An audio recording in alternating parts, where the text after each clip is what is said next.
Au maximum en normovolémie. Alors pendant longtemps, on a cru que cette courbe en U, était en fait extrêmement, schématique et théorique et ça a été assez critiqué, par Bellamy et c'était intéressant de voir que 10 ans plus tard a été publiée, cette étude-là, sur, un audit rétrospectif de plus de 80 000 patients aux États-Unis et quand on regarde la volémie des patients et la morbidité, on s'aperçoit que dans la vraie vie, dans la vie de tous les jours, on observe également ces courbes en U et on peut voir que à la fois une hypo, heu à gauche, mais également une hypervolémie, augmentent, enfin sont associées en tout cas à une augmentation de la morbidité post-opératoire. Alors comme c'est un audit américain, la morbidité, c'est la durée de séjour et les coûts, hein. Mais en tout cas, on augmente, il y a une augmentation des complications avec les extrêmes. Alors, il y a 2 possibilités, pour discuter un petit peu, savoir s'il faut encore remplir au bloc opératoire. C'est, l'approche libérale versus restrictive et on verra qu'il y a des données qui sont récentes ou alors une donnée plutôt d'optimisation hémodynamique, mais qui elle fait appel à du monitorage. Alors, pour répondre à la question, est-ce qu'il faut encore remplir au bloc opératoire en 2022? J'essaie de me poser la question, quelle est la justification aujourd'hui d'une approche libérale? Est-ce qu'il y a une justification à apporter beaucoup de fluides au bloc opératoire? Alors, qu'est-ce que je fais au bloc opératoire? Mon patient arrive et avant de l'endormir ou pendant que je l'endors, je vais remplir de façon importante pour compenser le jeûne préopératoire. C'est souvent ce qu'on rencontre comme idée reçue au bloc. Et est-ce qu'il y a un intérêt à faire un remplissage libre avant et pendant l'induction? Pour répondre à cette question, je vous propose cette étude de Laurent Muller de Nîmes, publiée dans le BGR en 2014, qui a inclus quasiment une centaine de patients et des patients qui ont bénéficié d'une échographie transthoracique la veille de l'intervention et le matin de l'intervention. Le but était de regarder en fait des paramètres de précharge et également de précharge dépendance pour évaluer cette précharge et cette précharge dépendance à l'aide d'une échographie cardiaque, donc tout ce qui est pression de remplissage, donc E sur A, etc. Et précharge dépendance, c'était variation de l'ITV pendant un lever de jambe passif, était défini comme répondeur si l'ITV augmentait d'au moins 15% pendant le lever de jambe passif, et essayer de voir si ces paramètres étaient modifiés après 8 heures de jeûne. Et le premier élément, et c'est très intéressant, c'est de voir qu'en fait, il n'y a pas plus de patients qui répondent au lever de jambe passif après 8 heures de jeûne qu'avant. Ça veut dire que cette période de jeûne n'entraîne pas d'augmentation de la précharge dépendance des patients.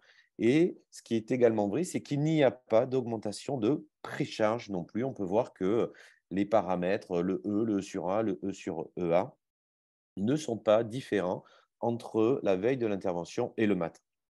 Ça veut dire quoi? Ça veut dire que le jeûne préopératoire n'est pas associé à une modification des indices échographiques statiques et dynamiques de précharge. Et donc, un jeûne de 8 heures n'entraîne pas d'hypovolémie.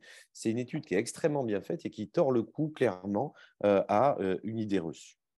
Et je vous rappelle que le jeûne concernant les boissons au bloc pour une anesthésie générale, ça n'est pas 8 heures, comme a fait l'étude qui a été publiée il y a maintenant quelques temps, donc en 2014, mais c'est 2 heures. Donc ce qui est vrai pour 8, a priori, il est encore plus pour 2. Donc le premier message, c'est que les patients n'arrivent pas hypovolémiques au bloc opératoire. En tout cas, ça n'est pas lié au jeûne. Évidemment, si c'est un patient qui est sous diurétique ou autre chose, il y a des raisons effectivement pour qu'il y ait une hypovolémie, mais en tout cas, ne remplissez pas les malades uniquement en disant: «Je compense le jeûne». Voilà, ça évidemment, c'est uniquement sur une population adulte et non pédiatrique. La deuxième idée reçue, c'est que je vais remplir mon patient, parce que je l'ai endormi ou que, en opératoire, il baisse sa pression artérielle, donc je vais le remplir pour cette raison-là. Alors, s'intéresser à la pression artérielle et particulièrement à l'hypotension artérielle péropératoire, oui, c'est extrêmement important. Il y a beaucoup de travaux maintenant qui confirment qu'il existe une association très forte entre l'hypotension artérielle péropératoire et l'apparition de morbidité post-opératoire. Alors, cette morbidité, elle est sous la forme d'insuffisance rénale aiguë, de recours à l'épuration extra-rénale, des complications myocardiques à type d'ischémie et de Mins. Au niveau neurologique, on observe une augmentation de l'incidence des AVC, du délirium, mais également sepsis, CIRS et également des décès. Alors, oui, il faut traiter rapidement une hypotension, mais est-ce que le remplissage vasculaire est le traitement de choix d'une hypotension artérielle? Beh, clairement, ça dépend du moment et de tout ce qu'il y a autour. Qu'est-ce qui se passe? Après une induction, clairement, c'est la place des vasopresseurs et si le malade a saigné ou quoi que ce soit, évidemment, il y a lieu de remplir. Mais en tout cas, heu, le remplissage vasculaire n'est clairement pas le traitement unique, d'une hypotension artérielle et la grande majorité du temps, les vasopresseurs sont parfaitement indiqués. Vous connaissez tous cette étude d'Emmanuel Futier, publiée dans le JAMA en 2017, l'étude INPRESS, qui s'est intéressée à randomiser 300 patients avec un groupe contrôle et un groupe interventionnel. L'interventionnel visait surtout à obtenir une pression artérielle systolique proche de la basale, c'est-à-dire la pression artérielle lors de la consultation. Et pour y arriver, les auteurs utilisaient des faibles doses, enfin de la noradrénaline très diluée. Alors, ce travail qui met en évidence une diminution des complications post-opératoires dans le groupe individualisé, pardon, c'est-à-dire dans le groupe où on a optimisé la pression artérielle moyenne, enfin la PAS plus exactement, avec de la noradrénaline, montre donc une diminution des complications dans le groupe individualisation. Par contre, j'attire votre attention, c'est que dans les deux groupes, il y a une maximalisation du VES. C'est-à-dire que ce soit dans le groupe contrôle ou dans le groupe interventionnel, les 300 patients bénéficiaient d'un monitorage du débit cardiaque et d'une maximalisation du volume d'éjection systolique, comme on en parlera tout à l'heure. Donc, on peut voir que ce travail-là a inclus 80% de patients hypertendus, 95% de chirurgie abdominale. Tous les patients avaient un monitorage du VES et tous les patients avaient une maximalisation de leur VES. Et ensuite, on utilisait de la noradrénaline pour obtenir la pression artérielle systolique de base, celle de la consultation. Donc, autant dire que transposer ces résultats-là à notre vie de tous les jours, si les patients ne sont pas hypertendus, si on n'est pas en chirurgie abdominale, si on n'a pas maximalisé le VES en monitorant le VES, et si on essaye d'obtenir une PS différente de celle euh, de la consultation, ben on est complètement en dehors des clous de cette étude-là, et donc la validité externe est plus que discutable. On pourra en rediscuter tout à l'heure, mais en tout cas sur Bordeaux, on observe souvent des patients qui sortent en salle de réveil sous vasopresseur à bonne dose et en fait qu'on a un petit peu oublié de remplir. La troisième question qu'on peut se poser, c'est que en fait, moi, au bloc opératoire, j'ai tendance à beaucoup remplir, notamment quand mon patient présente une oligurie, une tachycardie ou des marbrures. Alors, les marbrures, ce n'est pas facile à voir, mais ça peut arriver. L'oligurie, c'est extrêmement fréquent au bloc et la tachycardie également. Il faut savoir que en dehors de la tachycardie, qui est totalement, évidemment, aspécifique dans le cadre du périopératoire, l'oligurie, les marbrures, ce sont des signes d'insuffisance circulatoire, ne sont pas forcément des signes d'hypovolémie. D'ailleurs, quand on a des patients qui présentent des marbrures, oligurie et tachycardie, quand on les remplit et qu'on regarde ce qui se passe, s'ils augmentent leur volume d'éjection systolique ou non après un remplissage vasculaire, en gros, est-ce que ces indices sont fiables pour prédire la réponse au remplissage? Eh bien, on s'aperçoit dans ce travail, dans cette méta-analyse qui a inclus quasiment 700 patients, eh bien que quand on remplit sur ces critères-là, on obtient à peu près une réponse sur deux, c'est-à-dire 56% de patients qui répondent au remplissage. Donc globalement, non, les indices clinico-biologiques standards ne sont pas fiables. Donc si on a un patient qui est oligurie, qui a des marbrures, etc., ça ne veut pas forcément dire qu'il a besoin d'être rempli. Il a besoin qu'on s'occupe de lui, ça c'est sûr.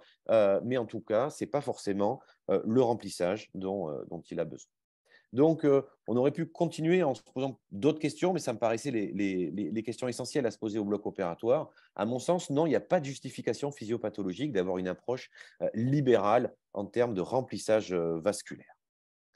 Alors, non, il n'y a pas d'intérêt à le faire, mais si on le fait, quelles sont les conséquences de cette approche libérale? Alors, le premier élément, et c'est très important, c'est qu'un remplissage vasculaire, même pas forcément massif, comme on va le voir tout à l'heure, mais un remplissage vasculaire soutenu va entraîner une altération du glycocalyx. Alors, le glycocalyx, c'est un film protecteur qui recouvre l'endothélium et qui retient les composés plasmatiques comme les liquides ou les protéines dans la lumière vasculaire et ça régule en permanence la perméabilité vasculaire. C'est un élément qui est absolument essentiel au niveau de notre endothélium.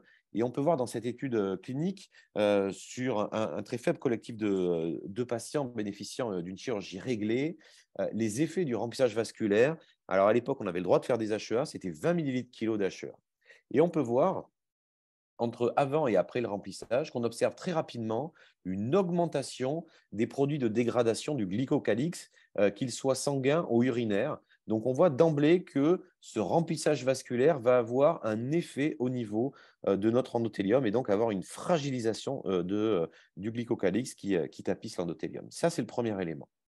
D'autres éléments sont importants à noter, et notamment la fonction rénale. Pendant longtemps, on a dit il y a une insuffisance rénale ou le patient a tendance à ne pas pisser suffisamment, on va le remplir. Dans le pire des cas, ce n'est pas grave, ça ne va pas lui faire de mal. Eh bien, c'est faux. Mathieu Legrand a publié ce très beau papier dans Critical Care en 2013.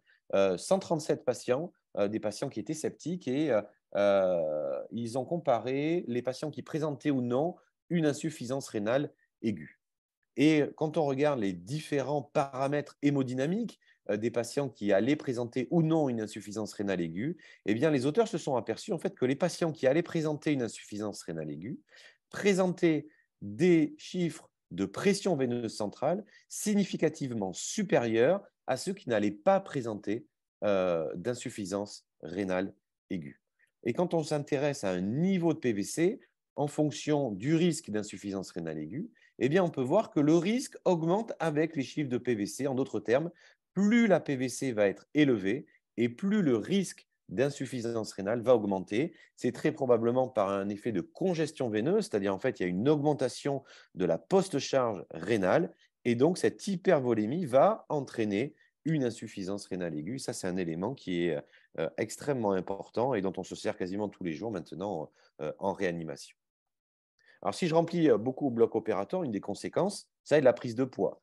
Alors, sur une chirurgie de 2 heures, on va en rediscuter tout à l'heure, globalement, il ne va pas se passer grand-chose. Le patient, il est asin, c'est une chirurgie de 2 heures ou 1 heure et demie qui n'est pas très… Voilà, c'est pas une chirurgie majeure. On a une chirurgie mineure ou intermédiaire chez un patient qui n'a pas de risque. Clairement, l'effet du remplissage sera assez modeste. Par contre, si on a un patient à risque intermédiaire ou élevé, là, on peut avoir clairement un impact de nos pratiques et la prise de poids, notamment liée par un remplissage massif. Parfois, on voit des patients qui ont reçu 5, 6, 7 litres, notamment pour les aortes, qui n'ont pas forcément saigné, mais qui étaient hypotendus, qui ont reçu beaucoup de cristalloïdes au bloc opératoire. Et on voit les patients qui ressortent avec des œdèmes et avec une prise de poids. On sait très bien, et ça, cette étude, elle est relativement ancienne, mais les études plus récentes disent exactement la même chose. Une prise de poids en période périopératoire est associée à la morbidité et à de la mortalité. C'est un facteur indépendant de morbidité et mortalité post-opératoire. Donc, cette hypervolémie ou ce remplissage majeur au bloc opératoire, ce remplissage non raisonné, va entraîner des complications. Des complications liées à cette altération du glycocalix qui va entraîner plusieurs éléments, donc des altérations myocardiques, avec de l'ischémie, de l'arythmie, de la défaillance cardiaque, une insuffisance rénale, une prise de poids, œdème, délai, lâchage d'anastomose. Évidemment, que si on a un œdème au niveau des sutures, notamment en chirurgie digestive, ça va faire le lit du lâchage de sutures, de la péritonite. Si on a également une altération du glycocalix avec des pressions intravégées qui sont élevées, ça va faire le lit de l'œdème hydrostatique, de l'hypoxie, des défaillances respiratoires. Donc, attention à un remplissage trop important. Alors, ça, c'était pour le principe, sur le concept, les questions qu'on se pose au bloc opératoire. Que dit la littérature sur cette approche plutôt libérale ou plutôt restrictive? Alors, après ce que je viens de vous dire sur le libéral, vous allez dire, a priori, la littérature n'est pas vraiment favorable à un remplissage libéral. Alors, c'est exact, notamment la littérature chirurgicale. On peut voir ce travail de Brigitte Brandstrup, c'est un des premiers travaux qui a été fait sur le sujet. C'est un chirurgien publié en 2003. 172 patients bénéficiant d'une chirurgie colique. Deux groupes, le groupe dit libéral et le groupe dit restrictif. Le libéral, c'est 500 ml d'HEA à l'induction, puis 7, puis 5, puis 3 ml kilo-heure toutes les heures, plus une compensation du saignement. À l'inverse, le groupe restrictif, c'est uniquement compensation du saignement. Chirurgie colique, je vous rappelle, c'est important de noter. Et on voit que dans ce travail-là, la stratégie libérale était clairement associé à une augmentation des complications post-opératoires, 51 versus 31% pour l'ensemble des complications. Et c'était vrai pour les complications cardio-respiratoires, la cicatrisation, etc. Et donc, cette étude disait clairement, attention, il faut une stratégie restrictive quand on fait de la chirurgie colorectale, sinon on va se retrouver avec des œdèmes, notamment du tube digestif, et ça va être néfaste pour le patient. Un autre travail publié en 2005, Nizanevich, 152 patients, là encore une fois de la chirurgie digestive. Le groupe libéral, c'était du 12 millilitres kilo-heure versus groupe restrictif, 4 millilitres kilo-heure. Alors pourquoi 12 millilitres kilo-heure? On voit dans tous les bouquins, chirurgie digestive entre 10 et 15, donc là ils étaient à 12 millilitres kilo-heure. Et ce qui est intéressant de noter, c'est qu'on observe également dans ce travail-là une augmentation des complications post-opératoires dans la stratégie libérale, c'est-à-dire avec 12 millilitres kilo-heure, augmentation des infections, augmentation des problèmes et des complications cardiovasculaires, gastro-intestinaux et des complications également pulmonaires. Alors, quand il y a beaucoup d'études sur le sujet, ce qu'on fait, ce sont des méta-analyses. Cette méta-analyse a été publiée en 2009. 9 RCT, libéral versus restrictif. Eh bien, très clairement, on observe une diminution des complications post-opératoires en faveur d'une stratégie restrictive. Sachant que le nombre de sujets à traiter en stratégie restrictive pour éviter une complication était de 6 patients. Donc, clairement, l'effet était assez fort et était assez puissant dans cette méta-analyse. Donc, chirurgie colorectale, on s'oriente plutôt vers une stratégie restrictive. Oui, mais les choses ne sont pas aussi simples que ça. Pourquoi? Parce que quand on gratte un petit peu dans la littérature, eh bien, on trouve aussi des papiers qui disent un petit peu l'inverse. Par exemple, ce travail de 2010 d'Emmanuel Futier, qui s'est intéressé à la chirurgie digestive également, avec un concept un petit peu différent, c'est-à-dire qu'il s'est intéressé en fait à des patients qui avaient déjà un monitorage du débit cardiaque, qui avaient une optimisation du volume d'éjection systolique par monitorage du débit cardiaque, par remplissage, et à de ça, il rajoutait du 12 millilitres versus du 6 millilitres kilo-heure. Et dans ce travail-là, il mettait en évidence que c'était au contraire dans la stratégie restrictive qu'il y avait une augmentation des complications post-opératoires. Donc là, il y avait quand même un signal pour dire attention, ne soyons pas trop restrictifs. Beaucoup d'autres papiers vont dans ce sens-là également. Je vous ai cité le papier le plus important et le plus récent, celui de Miles et collaborateurs, publié dans le New England en 2018. Ce travail a inclus des patients bénéficiant d'une chirurgie abdominale majeure par laparotomie, d'une durée d'au moins de 2 heures et d'une hospitalisation prévue d'au moins 3 jours. Donc, ce sont des patients sérieux. Les patients, c'est une cardiopathie, ou diabète, ou dysfonction rénale, et ou obésité. Donc, des patients qui présentent des facteurs de risque de morbidité post-opératoire. Les stratégies qui étaient proposées à ces patients-là, donc une grosse étude, quasiment 1500 patients dans chaque bras. Pour l'induction, pour le groupe libéral, 10 millilitres kilo-heure, suivi de 8 millilitres kilo-heure. Compensation volume par volume du saignement et en post-opératoire du 1,5 millilitre kilo-heure. À l'inverse, le restrictif, c'est du 5 millilitres kilo à l'induction et ensuite 5 millilitres kilo-heure.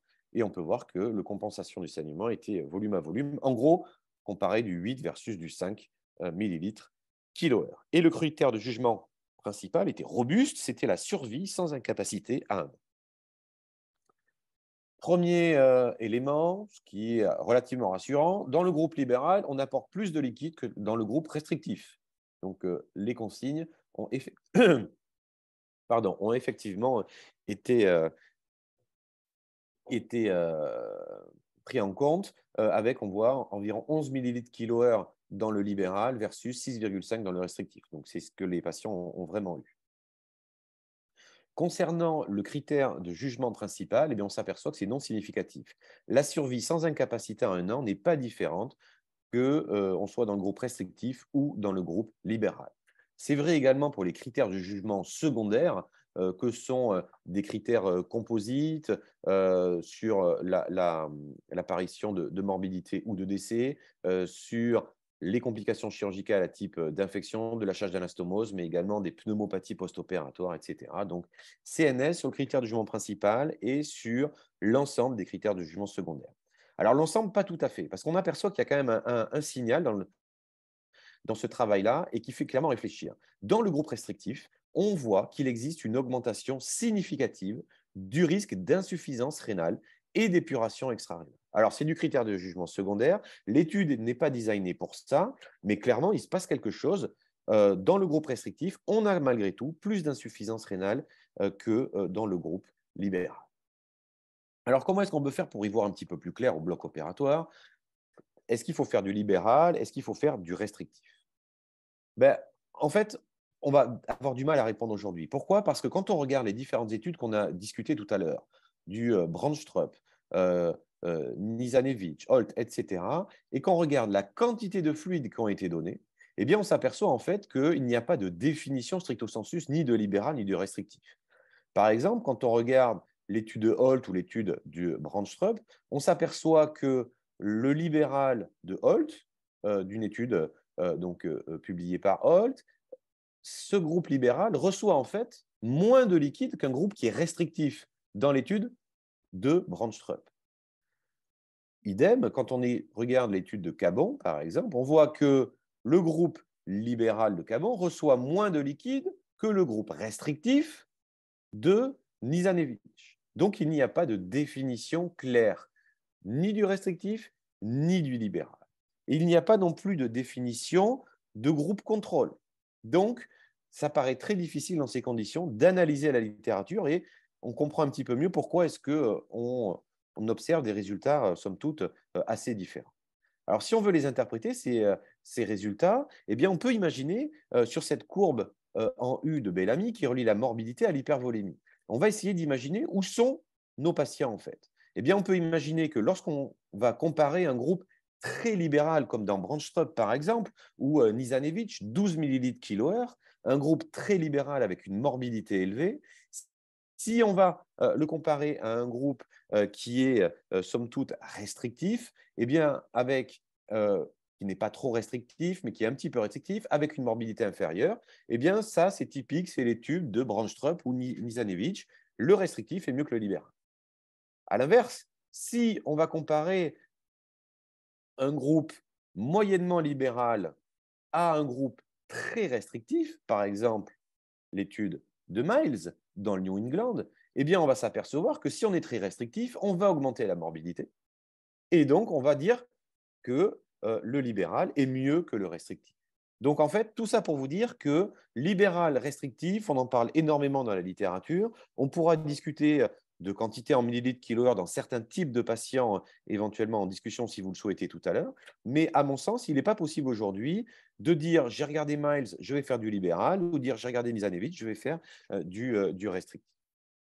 Alors, pour essayer d'avancer un petit peu dans notre réflexion, on peut se dire que certains types de patients, probablement les plus graves, qui nécessitent une chirurgie à risque, peuvent bénéficier d'un monitorage hémodynamique au bloc opératoire qui va nous aider dans notre décision et dans notre administration de liquide au bloc opératoire. Alors, pour comprendre ce concept d'optimisation de la volémie, d'optimisation hémodynamique péropératoire, eh bien, on reprend la courbe de Frank Starling qui relie le volume d'éjection systolique à la précharge cardiaque. Et on voit qu'il y a, vous la connaissez tous, deux parties, la précharge dépendance et la précharge indépendance. L'objectif de cette stratégie d'optimisation hémodynamique, c'est d'être juste au sommet de la courbe. On ne veut pas de précharge dépendance et on ne veut surtout pas arriver sur le plateau. C'est là où on va avoir des conséquences de l'hypervolée. Alors, comment est-ce qu'on peut faire pour arriver à cet objectif-là? Globalement, il existe deux stratégies pour optimiser le débit cardiaque ou le volume d'éjection systolique au bloc opératoire en faisant appel au monitorage hémodynamique. Tout d'abord, la titration. La titration, elle va nécessiter un monitorage du volume d'éjection systolique. On va monitorer le volume d'éjection systolique. On va remplir notre malade et on va essayer de le positionner sur la courbe de Frank Starling. Donc, je monitore mon VES pendant un remplissage et je regarde, est-ce que j'observe pendant un remplissage vasculaire une augmentation de mon volume d'éjection systolique? Si c'est le cas, je vais continuer à remplir progressivement jusqu'à arriver au sommet de ma courbe. Et à ce moment-là, j'arrête de remplir, je monitore le VES et si je vois qu'il redescend, eh bien à ce moment-là, dans ce cadre-là, je vais repasser du remplissage vasculaire. Alors ça, cette stratégie, elle est relativement ancienne. Il y a beaucoup de papiers sur le sujet. Un des premiers articles qui a été publié, c'est Monty Myton, publié en 1995 dans Archive. 60 patients de chirurgie cardiaque. Le volume d'éjection systolique était monitoré par Doppler œsophagien et le remplissage était réalisé par des bolus de 200 millilitres. À l'époque, c'était des HES. Et ce qui est intéressant de noter, c'est que lorsqu'on n'apporte pas de façon constante du liquide, mais lorsqu'on s'adapte au patient et qu'on va maximaliser son volume d'éjection systolique par du remplissage, eh bien, on va diminuer les complications post-opératoires et on va diminuer la durée de séjour. Beaucoup de papiers ont été publiés, beaucoup d'études positives ont été publiées et ont donné lieu à une méta-analyse de FAN qui a mis en évidence que cette stratégie d'optimisation du volume d'éjection systolique avec du remplissage, lorsqu'on monitorait le volume d'éjection systolique par Doppler, permettait de diminuer la morbidité et la durée de séjour au bloc opératoire. Alors, ce sont des études faites uniquement avec du Doppler œsophagien. Je ne sais pas ce que vous utilisez à Toulouse, dont on l'utilise assez peu, le Doppler œsophagien. Mais c'est important de noter que ce n'est pas tellement l'outil qui va changer le pronostic, mais c'est en fait surtout ce qu'on va en faire. Donc, que le volume d'éjection systolique soit monitoré par le Doppler œsophagien ou par un FlowTrack ou par un PulsioFlex, qu'importe. Et d'ailleurs, on peut voir que cette optimisation hémodynamique, lorsqu'elle est réalisée avec d'autres dispositifs de mesure du volume d'éjection systolique, par exemple des techniques d'analyse du contour de l'onde de pouls, eh bien, on s'aperçoit qu'on observe également une diminution de la morbidité post-opératoire, même quand on utilise une analyse du contour de l'onde de pouls. Donc, quand on veut, chez certains patients, on peut voir que de maximaliser le volume d'éjection systolique en le monitorant avec des bolus de fluide au bloc opératoire, eh bien, cette stratégie permet chez les malades à risque de diminuer la morbidité post-opératoire. Ça, c'est la titration. La deuxième possibilité, c'est d'utiliser certains indices pour prédire. C'est-à-dire qu'on ne va pas remplir et regarder ce qui se passe, on va essayer d'utiliser des outils qui vont nous dire s'il y a besoin ou non de remplir. Ça, c'est l'utilisation des indices dits dynamiques, le delta PP ou le VVE. Et on voit que bien, le delta PP, lorsqu'il est élevé, a priori, on est plutôt en cas de précharge dépendance. Et lorsque le delta PP ou le VVE sont faibles, eh bien, a priori, on est dans le cadre d'un volume d'éjection systolique qui est optimisé. Alors, il est important de noter que lorsqu'on utilise ces indices dynamiques au bloc opératoire, il n'y a qu'une seule étude qui est positive en utilisant les indices dynamiques seuls. C'était le delta PP. C'est une étude brésilienne. Je ne l'ai pas mise parce qu'elle est sujet à beaucoup de critiques. Donc, en d'autres termes, il n'y a pas dans la littérature d'études bien faites, bien menées, en utilisant uniquement des indices dynamiques qui montrent un bénéfice pour les patients. C'est toujours des études couplées à un monitorage du débit cardiaque. Donc, en gros, ce qu'il faut retenir, c'est qu'on monitore le débit, et si on peut monitorer en plus les indices dynamiques, eh bien, on le fait. Mais de monitorer les indices dynamiques seuls, si on ne monitore pas le débit, aujourd'hui, il n'y a pas suffisamment de data pour dire que c'est suffisant pour améliorer l'outcome des malades. Là, Yann Bénès qui a publié en 2010 ce travail-là, basé sur des indices dynamiques, mais également sur des valeurs de l'index cardiaque, qui montre que lorsqu'on optimise l'hémodynamique avec ce protocole-là, eh bien, on diminue les complications post-opératoires. Et lorsqu'on utilise ces indices dynamiques associés au monitorage du débit cardiaque, eh bien, on peut voir qu'on observe une diminution de la morbidité post-opératoire. Alors, les indices dynamiques, vous les connaissez très bien, delta PP, VVE, etc. Beaucoup de limites à l'utilisation, respiration spontanée, thorax ouvert, arythmie, mais surtout un volume courant inférieur à 8 ml/kg. Et quand on regarde toutes ces limites-là, eh bien, on peut voir qu'on peut l'utiliser uniquement dans 23% des cas. Ça, c'était une enquête nord-américaine sur quasi 100 000 malades. Et on voit que l'analyse invasive des indices dynamiques était possible dans uniquement 23% des cas. Et la principale limite, évidemment, c'est le volume courant qui est inférieur à 8 ml/kg, ne nous permet pas d'analyser les variations. Alors, quand on utilise cette technique de monitorage du volume d'éjection systolique plus ou moins associé au monitorage des indices dynamiques, eh bien, on peut voir que le niveau de preuve est assez élevé puisque cette stratégie permet de diminuer le taux d'insuffisance rénale aiguë post-opératoire, de diminuer les complications gastro-intestinales, de diminuer les infections post-opératoires et également de diminuer la morbidité et la mortalité post-opératoire. La dernière méta-analyse en date C'est Rupert Pierce, UK, qui l'a publié dans le JAMA en 2014. Et ça permettait de mettre en évidence une diminution de la morbidité et également une diminution de la durée de séjour. Et c'est tellement vrai d'ailleurs qu'il existe des recommandations. Alors, ces recommandations elles datent de 2013, elles sont en train d'être réactualisées. Elles seront présentées à la ISFAR le 1er avril 2023. Il n'y a pas de gros changements, on va juste être un petit peu plus précis sur les indications, mais globalement, titrer le remplissage vasculaire opératoire en se guidant sur une mesure du volume d'éjection systolique permet de réduire la morbidité post-opératoire. Et donc ça sera également un grade, a priori, un grade 1+, mais tout ça est en cours d'écriture. L'algorithme, il est relativement simple. Je mets un Doppler, un pulse contour, ce que vous voulez, sachant que quand on utilise des techniques totalement non invasives, type PVI, ClearSight, les études sont négatives. Alors, est-ce que c'est parce que c'est le dispositif qui n'est pas suffisamment fiable ou est-ce que c'est la population qui n'était pas assez grave? Je ne peux pas vous le dire. Il y a d'autres études qui sont en cours qui pourront nous le dire. En tout cas, aujourd'hui, il n'y a pas de data avec du ClearSight ou autre chose qui permet de dire qu'on améliore les malades quand on utilise ce type de dispositif. Donc, vous mettez un Doppler ou du pulse contour si vous avez une artère. Vous regardez votre volume d'éjection systolique. Vous faites un premier bolus de 200, plus ou moins 50. Nous, généralement, on fait 250 ml en 10 minutes. Si ça augmente d'au moins 10%, eh bien, vous continuez. Ça veut dire que vous êtes en train de monter sur votre courbe de Frank Starling. Vous montez. Il y a besoin de peut-être 1, 2, 3 parfois remplissage vasculaire pour arriver en haut. Et ensuite, vous regardez votre valeur de volume d'éjection systolique. Par exemple, on va dire 63, je dis n'importe quoi. On sait que ce patient a besoin d'un VES à 63 millilitres. Eh bien, si ce VES baisse d'au moins 10% durant l'intervention, eh bien, on va refaire un test de remplissage vasculaire. Et donc, ça nous permet comme ça d'individualiser le remplissage vasculaire. Pour illustrer l'importance du remplissage vasculaire, attention à ne pas trop remplir, mais attention à ne pas oublier de remplir. Juste un tout petit cas clinique de la vraie vie, un patient de 65 ans, diabétique de type 2, non insulino-requérant, une chirurgie colorectale pour néoplasie sous la parotomie, un ventre multi-opéré, donc pas de possibilité de célioscopie. La pression artérielle avant l'induction était à 90 de moyenne, 135, 68. On regarde, l'induction s'est bien passée. On a passé 500 ml de remplissage, 9 mg d'éphédrine. La pression artérielle était en permanence supérieure à 75 mm de mercure, moyennant des doses de baby noradrénaline. Et ensuite, le malade a été fermé. Il n'y a pas eu de souci particulier et tout le monde est content. Simplement, on est sorti effectivement avec des doses de baby noradré en salle de réveil un petit peu élevées, mais globalement, tout le monde était content et tout s'est très bien passé.